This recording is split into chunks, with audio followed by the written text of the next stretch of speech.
Вратено црковното знаме пред манастирот на Попова шапка, кое противзаконски беше заменето со албанско, го поставил 33 годишникот Тетовска Мала Речица, домот на владеачката партија ДУИ.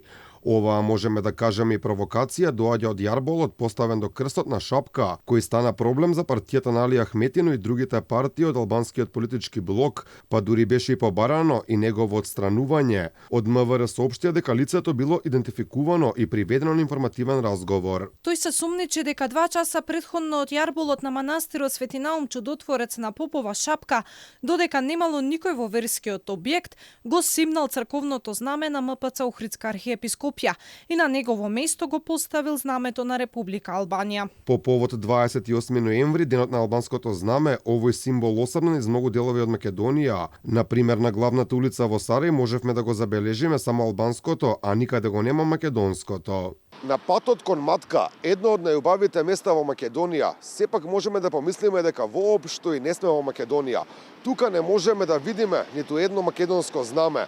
На главниот јарбол во општина Сарај, но и на многу други места во оваа општина, можеме да видиме само знамења на друга држава.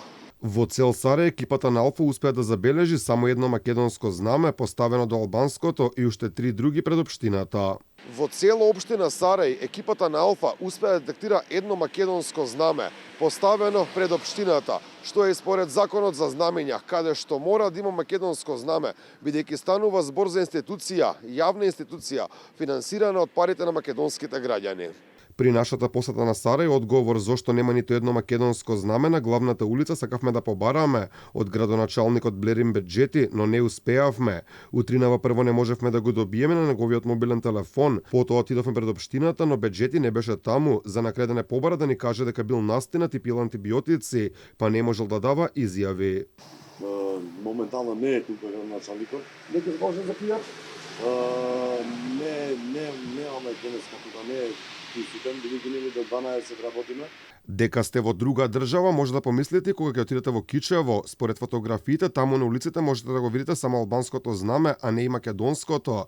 За ова реагираше и општинскиот комитет на ВМРО ДПМН. Гледаме и оваа година како и сите претходни.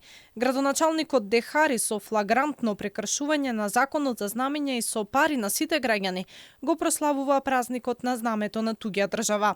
Изминативе денови побрза да ги симне сите државни македонски знамења и да го накити нашиот град со стотици знамења на туѓа држава прекршувајќи го законот за знамења. Покрај Сарај, Алфа направи обиколка и на општина Чајрка да градоначалник е Весар Ганију. Таму можевме да забележиме дека покрај албанските има и македонски знамења, што е согласно законот за употреба на знамињата.